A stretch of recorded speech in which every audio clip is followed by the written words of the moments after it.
guys, it's Gigi, finally posting again on my channel. Honestly, this is the video I feel like everybody's been waiting for, and it is going to be the ferret update. But I did want to use this time to address everybody's ferret concern and ferret update. How's your ferret? This and that. And I just feel like now is the time. It's been about 3-4 years and I'm ready to give you guys an update.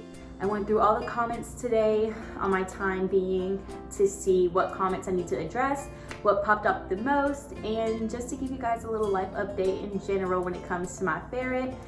I hope you guys enjoyed the little montage of me and my ferret, or at least my ferret in general. I'm really excited to show you guys, or to at least tell you guys about how we're doing, me and my ferret. So I wrote down some of y'all's comments, and I will be adding you guys, not to call you guys out, but just in case you want to know who commented it, or if you were the one to comment it. Granted, I'm not upset with any of these comments. Yes, some of them are extremely mean. Like, some of them are like, girl, you could have said it a little nicer. It's understandable. Some people get very passionate about their animals, very passionate about their pets, and I think there's a difference between educating somebody in a positive way rather than degrading a person's intelligence. But I take it with a grain of salt. It's okay. I understand. I would want somebody to let other people know, hey, do this, do that, instead of this and that. So I'm gonna address some of the concerns first and then answer some of the questions next. The first one I'm going to address is from Ava Culligan 4826. She wrote, I know this was a year ago and I absolutely have no ferrets, but I hope some other people and you know that the banana flavored treats are not okay for them. And I agree. So after I uploaded the video and I volunteered more at the Ferret Kindness Matters, I'm sorry, I can't remember it. I learned that, first of all, ferrets are carnivores. They eat meat, raw meat, not fruits and vegetables. Like, don't feed your ferret bananas. Like, literally don't do that. I want y'all to know I didn't even open the bag. I threw the whole bag away. And along with the food, I know I didn't put that in here, I threw away the food, and I learned from the lady who ran the shelter, food that was probably more beneficial for my ferret was this certain type of cat food called Origel or Origin. I'll put it right here.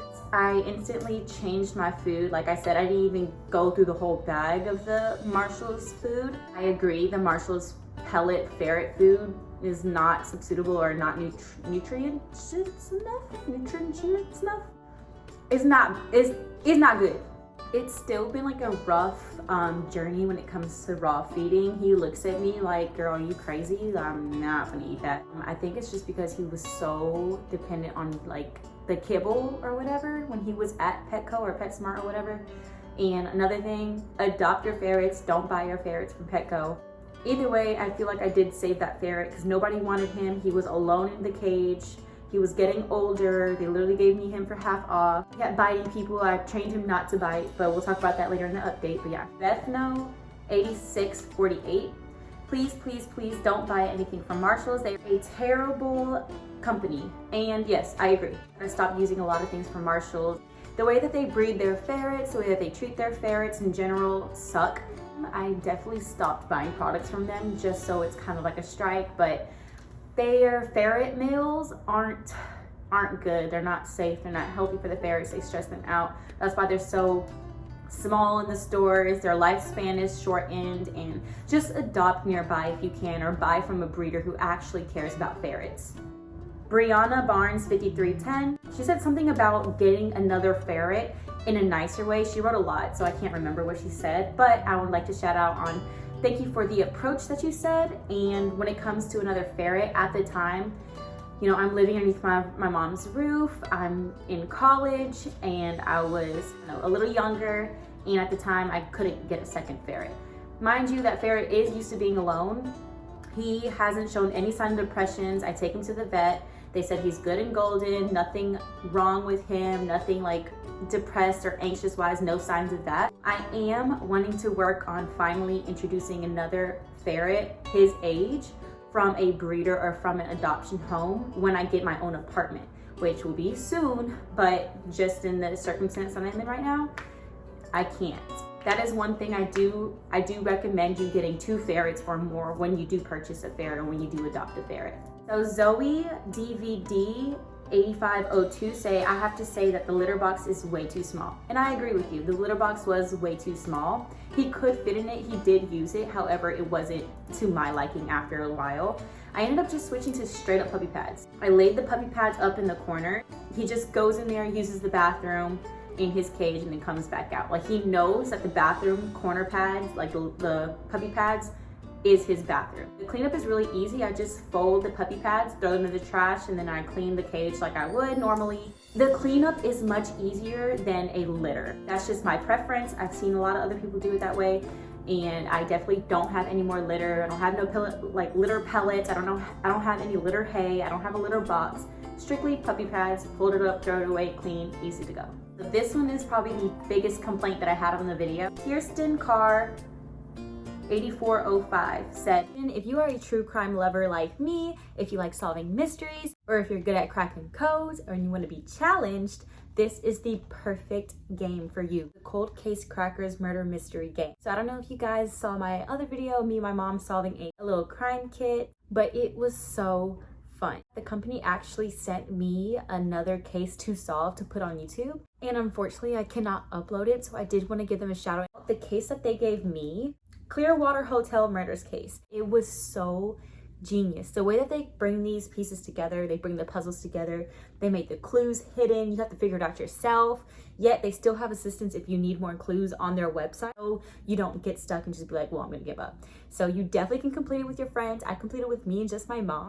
The cases that they have out right now are Edinburgh Train Bombers Case, 12th Street Theater Case, Fair Lake Heist Case, the Clearwater Hotel Murders Case, and the Bloom Gala Case. Please go check them out. They're super affordable. They're available on Amazon, and I'll go ahead and also put in the link below to their website. Go ahead and show them some support since it's a family-owned business with brothers. Back to the video. Please do research before getting a ferret. That cage is so small. He is most likely stressed out. What do you feed him, and get a travel cage? So, the cage was such a big issue, and I understand people think that I was going to keep him in the cage, but my ferret is a free roam ferret, so he's never locked up in the cage. The only time when he was locked up in the cage is when I had to go to class, because remember, I was bringing him to the dorm. A free roam ferret pretty much 24/7. What that means is that he can roam around the house, he can go wherever he wants. I open my drawer so he can sleep in there. I put puppy pads out in the corners, so in case he doesn't go to his cage to use the bathroom, he can do that. So he got to pick wherever he wanted to sleep, play with him every day, and I don't keep him cooped up in the cage. I don't believe in caging your animals, especially like dogs. I do not keep my animals in a cage. I don't like that. I feel like it does stress them out. I should have said that in the video that my ferret was a free roam ferret, but I didn't, so that's on my part. If you're looking for a ferret cage, it has to be at least 2, 3, 4 stories high, like a really tall cage to where they can go different levels, have their food on water on a different level, their litter at a different level, hammocks, different levels, toys, blah, blah, blah. That way it's more adventurous for them. They're not stressed out in a small area. And even then you can still let your ferret free roam. I think it's very important to have free roaming ferrets. And then get a travel cage. So when I first got the ferret, I didn't have a travel cage. The box was so flimsy. I guess I should have known or would have thought the box wouldn't be as flimsy, and I should have brought a carrier. So if you're traveling with your ferret, make sure you get a carrier, one that doesn't have netting to where they can get caught and like scratch through it, make a hole. Have one where it's easy access, accessible to them, where they can't escape through like little gates, like a cat one. Get something that's kind of like ferret proof. If you don't know what ferret proof is, kind of like look it up. You gotta ferret proof everything. And about the ferret roaming, I ferret proof every single corner, every single nook and cranny that I have in the house, in the dorm, and everything. Ferrets will find any crack, any hole, anything to steal, anything to like bite. So you just gotta make sure that everything is in your house is ferret proof if you have that free roaming ferret lifestyle. So some questions. Ayo Tish, do baby ferret bites hurt? Yes, they hurt. So when I first got the ferret, y'all saw that it was biting my face, it was biting my feet. It definitely did hurt. That's why it was kind of very frustrating, but I wasn't gonna give up. If you're thinking about getting like a baby ferret and they have a biting problem, it may hurt, but just know with some good training, positive reinforcement, they can stop, and the bites will turn more into like a playful bite, and even then you kind of want to redirect it with a toy. Atlanta or Linnaeus Corner 3512. And where did you buy the cage and what is it called?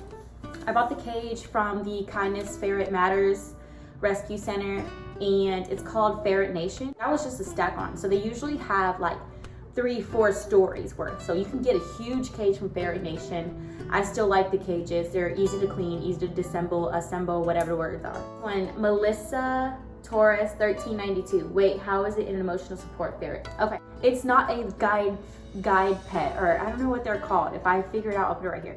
But you can make anything an emotional support pet. The process that I did that, I know I have some questions about that, is I got proof from a doctor that I have depression, I have anxiety, and a panic attack disorder. Now some of you guys are like, sure, everybody does.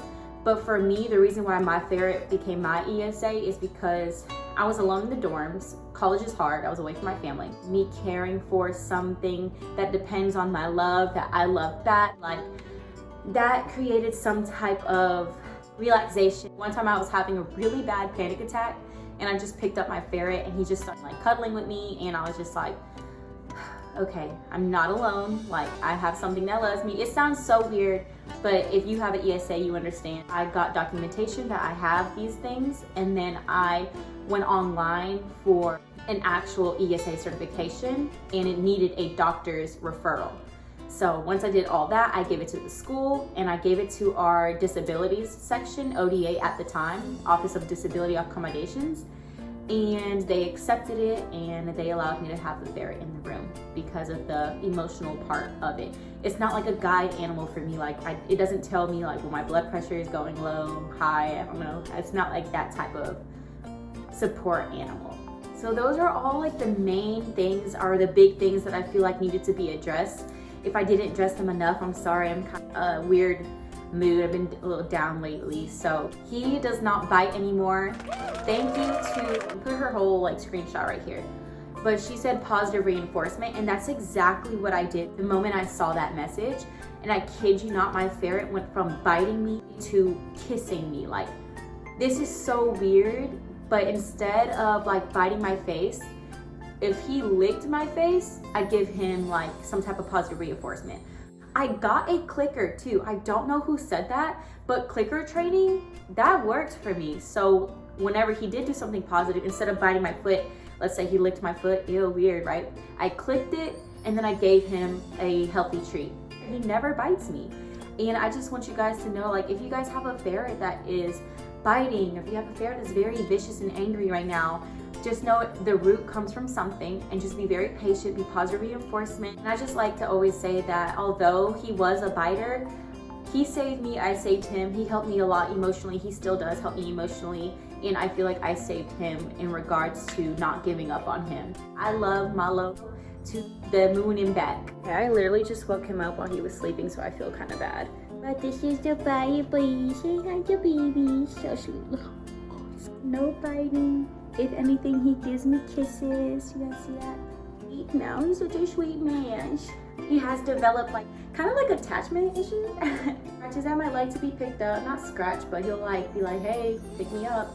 I'll just pick him up, and then he'll just vibe in my hand like this, and we'll just walk around, do some chores. When I first got him, he would try to squirm out my hand. He did not like getting picked up, and now he loves it. So I'm gonna go put him back because he was sleeping. I don't know if he'll stay asleep, because when you wake them up, they're up. He still has his little white toesies. Little white toesies. Oh, thank you. And I appreciate all the love and tips that you guys have given me, and the positivity. I hope you guys enjoyed the video. I hope that was a ferret update enough for you. He's about 5 now. He has a doctor's visit in 2 weeks. And I hope you guys continue to support my channel. I have graduated college, so hopefully I'll be posting more. So if you guys have any questions that I did not answer, just let me know down below and I'll respond back to you nicely, please. Peace, love, happiness. Bye, y'all. Thanks for watching.